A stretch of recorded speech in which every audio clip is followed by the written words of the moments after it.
This episode is all about more than meets the eye. I, for one, am meeting up with Shishi. Most of you know her as a DJ, but she's so much more than that. So much more, in fact. We had to book an entire interview just to break it down. I cannot wait.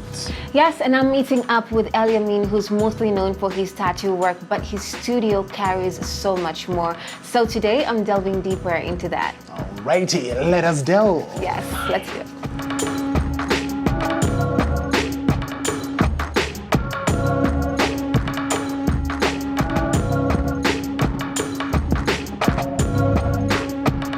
Eliamin is a renowned mixed media artist. From tattoos to collecting art and painting murals, his work has taken him across the world. He's known for tattooing some of Kenya's and Tanzania's biggest artists like Diamond, Calligraph, King Kaka, and Muthoni, the drama queen.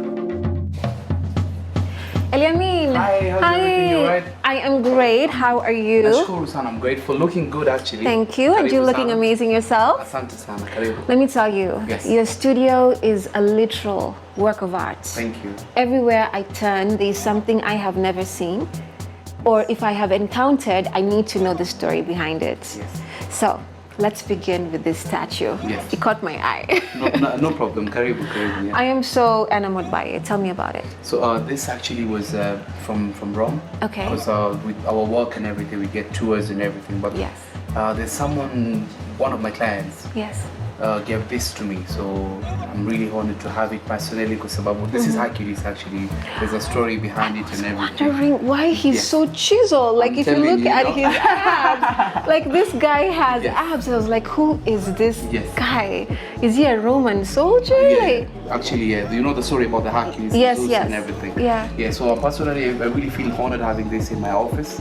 And yeah, karibu sana. Well, son of a god, there you go. Exactly. Yeah. Nice. When I look at that particular, is it a mask? Yeah, that's a DOD. That's from Mexico.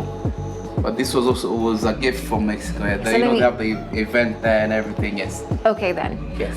There's also this aspect of some people do not take particular objects or things from different countries because of superstition. That is right. And Mexico, I believe, is one of those places. Yes. So how do you know that what you're carrying isn't a superstitious form? No, personally, I know about the story about the DOD. It means the Day of the Dead. Being raised, especially like here in Africa, there's also other cultures outside there. We have to appreciate. That's the reason why I try to collect few pieces from different places. I can see you're a collector. Exactly. I can see that. It's so obvious. Yeah, because they have a deep meaning inside. Rather than other people might say this is like a skull, but no, to other person it really means a lot to them. I feel like we are all united in different ways, and not everyone will love butterflies, or maybe not everyone will love pink. Some people love black, some people love this. It's just appreciating whatever and be able to learn whatever they've experienced and know about that. It is what it is. Exactly. Is this from Ghana? This little, this long statue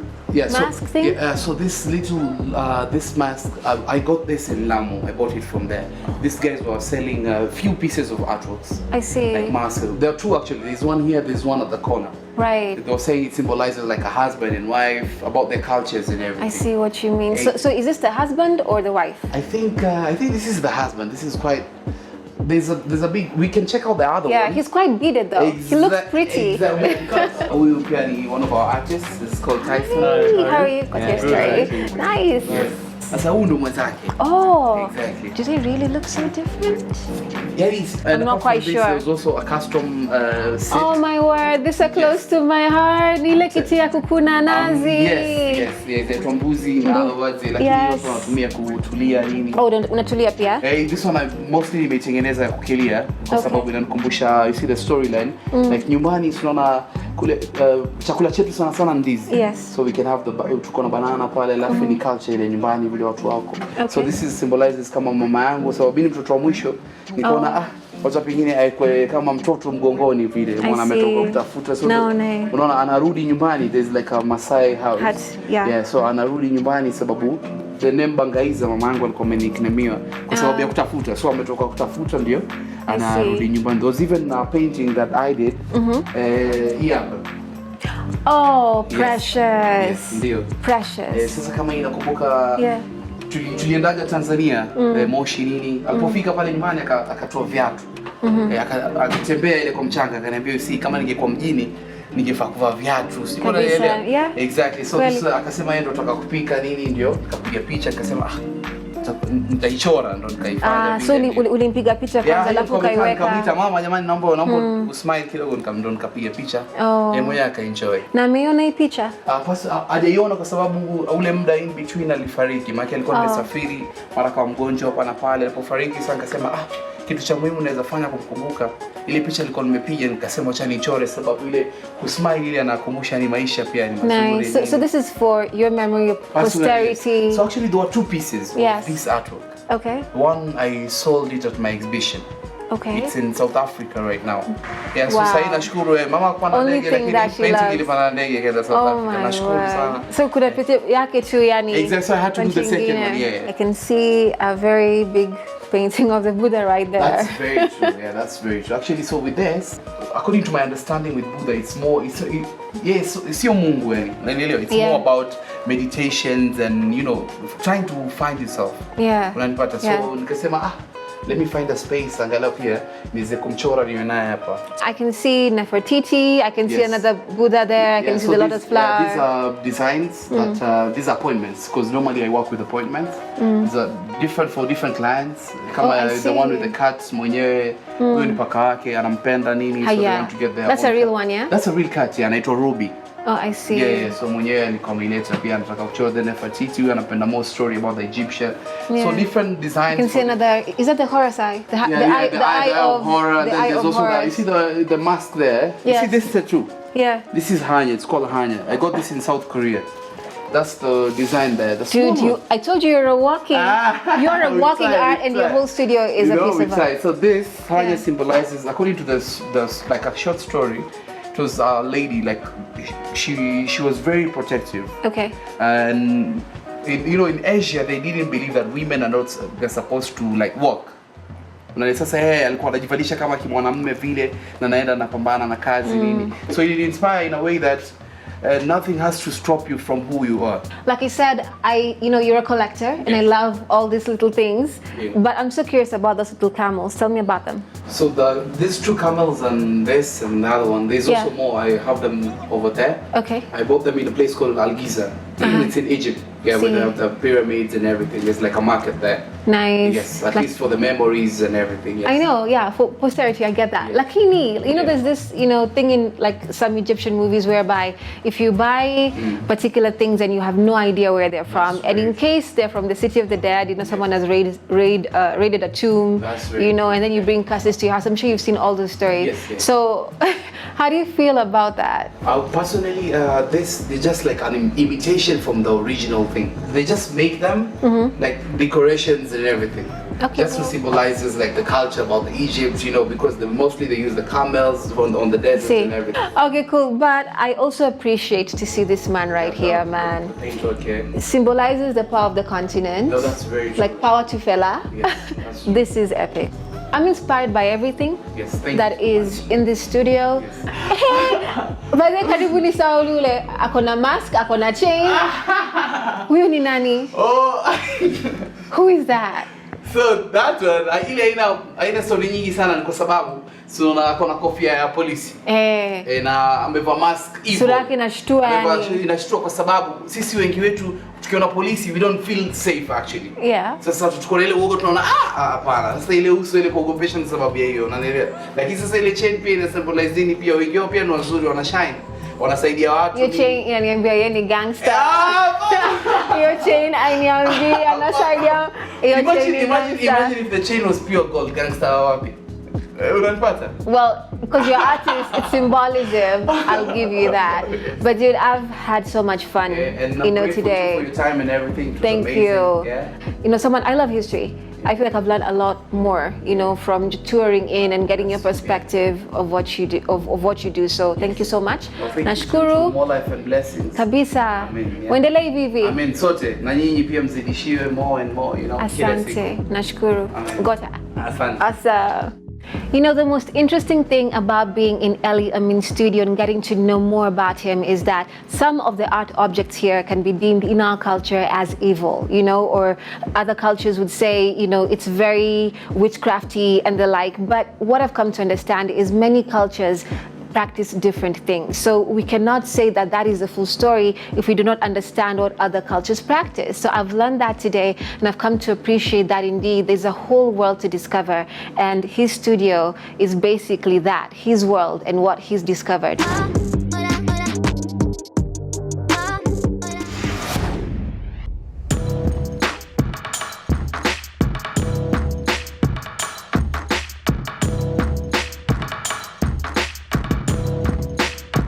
Shishi describes herself as a multidisciplinary artist, curator, lover of people, culture, and all wellness.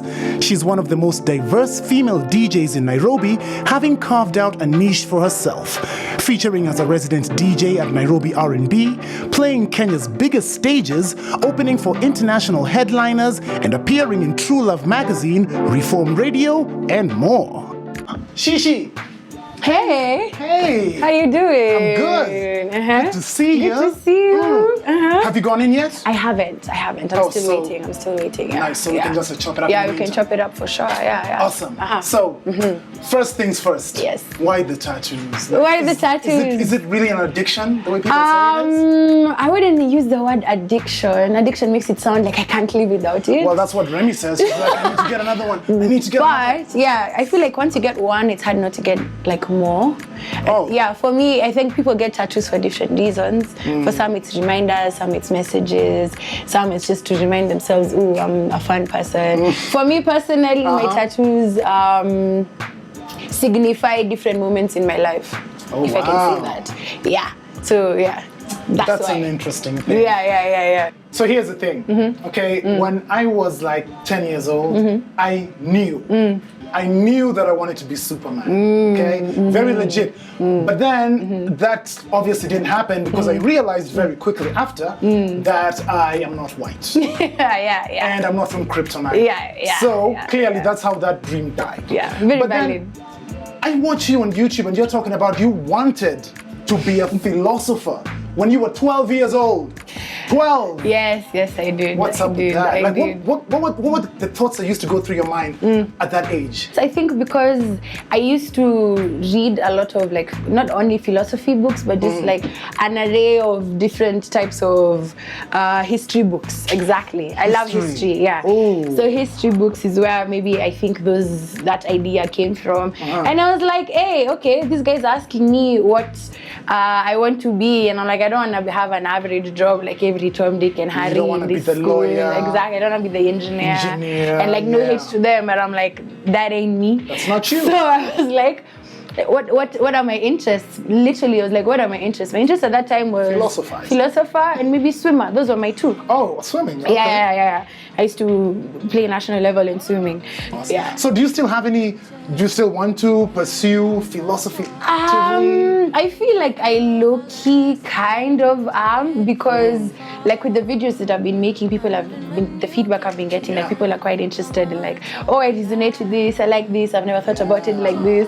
So I guess in a way, low-key, I'm towards that path and stuff like that. Into existence. Into existence, exactly. I like that. And like you do crazy DJing as well, right? Thank you. That's literally the first thing that I found out about you. So I was like, So how did she go from philosophy to DJ? Like, was that family that inspired it, or? To be honest, my family inspires me on everything that I do. Because I come from a huge family, so there's inspiration everywhere. But I would say the idea of me becoming a DJ, of course, is from the love of music. Absolutely. That's number one. Yeah. Like I live, breathe, eat music. Even without music playing. Even there's music in my mind. Exactly. You see, exactly. You get me, exactly. So there's always like music in like my mind, and I feel now the main reason I decided to become a DJ was because in clubs and like most places, they usually play the top 100. Yeah. Or just like the same playlist from last weekend is playing this weekend, or hiring the same DJ to play the same all the time. Yeah, exactly. So I was like, you know what? Let me try this thing, because when I'm with my friends or like associates and peers, they're like, we like this kind of music together and we're always crying, why can't I hear this music outside? Okay. So I was like, you know what, let me try this out. I first started trying out by making mixes and sending them to people and uploading them, just, you know, build some rapport, you know, just so guys can know what they will get from you. On the streets. You know, exactly. And then now later on, I got my first gig. My first 2 gigs were Alchemist, so that's also was a blessing in skyrocketing like my DJ career, because also I did well and that was a nice venue. So it's just wanting to bring diversity and like alternative types of vibes into like the nightlife type of events. So you have a very eclectic kind of taste when it comes to music. Any genre goes, or any genre goes, to be honest. For me, when people ask me what I play, I say I play feel good mood music. Oh.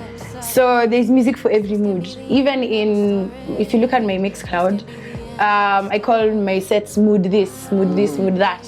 So I could have like 5 different genres in one mix, but then the vibe is the same. Because it gives out the same mood. Vibe, exactly, the same mood. So that's how I like doing my things. And I like that because I'm very unpredictable also, like on stage. Because people will be like, oh, okay, she's playing R&B, then it switches to baile, then it switches to electronic, then it goes to hip hop, then it goes to, So I like keeping people also on their toes. Keeping them on their toes, figuratively and literally. Yes. See you. That's philosopher talk right there, by the way. Thank you. I'm curious about something, because now that I know that you are all about the philosophy, curious about something, Shishi. We live in an age where nowadays we're bombarded with so much information through social media, even just through the internet, through people in general, right? So it's very easy to lose direction, I feel, nowadays, especially for young people. Yes. What are your thoughts? What do you think? What do you think someone needs to do to find their spark and also maintain it? You know? That's a good question. In order to find their spark and maintain it, digging deep. Digging deep. You have to dig deep. Especially because, like you said, the world has so much noise happening around us, and it can be very easy for your inner self to be muffled by all the noise and gunk and nonsense and people's thoughts, their opinions, your family, your friends, school, whatever. So I feel like to finding it's definitely about digging deeper. And that's also how I did it for myself. I was like, okay, I finished high school. I don't know what I want to do in uni. So let's figure this out. You have to like make lists down, and I'm so serious. You have to like actually, I'm big on writing, obviously. Okay, So you write down maybe the things that you're interested in, things that you're not, things that you're halfway into. What could I make a career out of? What can be a hobby? Like you have to really dig deep, and those things that spark joy to you, like something you wouldn't mind doing every single day, even though it's gonna take you hours at the end of the day. Maybe even for free. And it may be even for free, exactly. But not always. Yeah, but not always. Yeah. Only for a time. There's a grace period for free work. Thank you. Yeah, there's a grace period. When you become good at your craft, people need to pay you your dues, Someone told me that, if you keep up with your craft, you just keep on, the money comes. That's very true. You don't go looking for it. Yeah, exactly. The money comes to you because people will start recognizing your skill, with the energy that you bring, and your talent and all that kind of stuff. So definitely to find it, dig deeper, actually find what sparks joy in your life. What do you think about all the time? You're like, is it food? Is it music? Is it how to draw a map? I don't know, whatever the hell it is. Hey, that is a profession, exactly, right? Cartography. Yeah, exactly. Whatever it is, like, if you think about it a lot and you're always thinking, what if I did this? What if I did this? Try it out and see. And the thing is, you also have to be willing to try and fail. Oh, yeah. Because you can't be like, okay, I've decided to do this, so this is all I'm going to do. If I fail, my life is over. No, that's hence why the list. And you'll be very surprised how people have so many interests. They think they only have like 2. Yeah. I think it's really important to write when you start writing them down. It's very important, because you can always go back and take note and be like, okay, this I tried, I failed, this one I tried, this one I can keep for myself, this one I can be doing it with my homies, this one I can do for the world, this one I can do, And maintaining it, I feel obviously consistency. and always seeking inspiration. I'm even curious, what kind of tattoos are you looking at? Something big? I like minimalist tattoos, like, or things like patterns like this. Oh, this is cool. You see what I'm saying? Yeah. So it's not like, I don't like huge pieces because I don't also like seeing my skin. you get me? How strong are you on the conviction that someone was supposed to live one day at a time? Like, we're here right now in this tattoo place. That's all that matters. I'm aware of that. But then there is this school of thinking of, yes, this is all we have right now. It doesn't matter tomorrow. If you have 2,000 shillings in your pocket, spend it all today. You don't know about tomorrow. What are your thoughts on that? I think everything is balanced. That's the thing, though. How do you enjoy the present moment so much and just, put the future in the periphery? You have to plan for the future then. Let me say that. Okay. I think when you have a plan for the future, it makes the present more relaxing. You said that you're a and I love when people self-proclaim things, I'm a big believer in the school of Kanye West. Okay. So when I heard that you're a self-proclaimed wellness junkie, I was like, what I want to know is how do you become a wellness junkie? And what are the steps to that? Actually, the word is self-improvement junkie. Self-improvement junkie.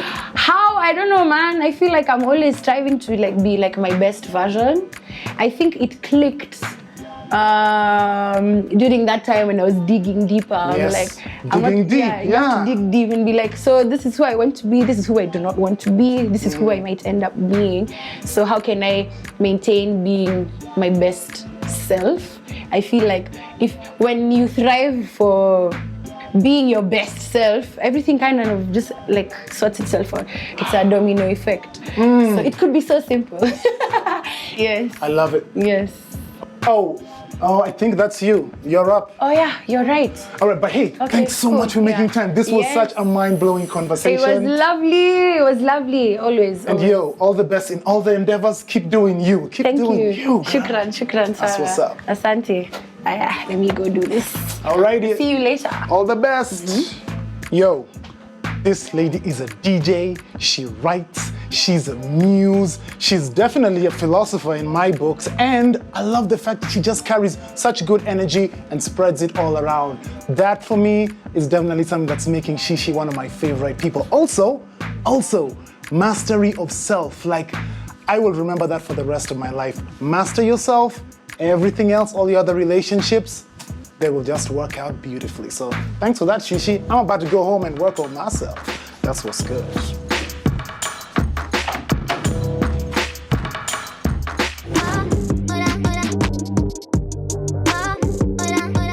I don't know about you, but this episode felt like a class, a fun class. Yes. Remember those? Yeah, I definitely do. Yes, I do remember those. And thank you so much for walking with us today. And remember, we're on next week right here on What's Good Africa.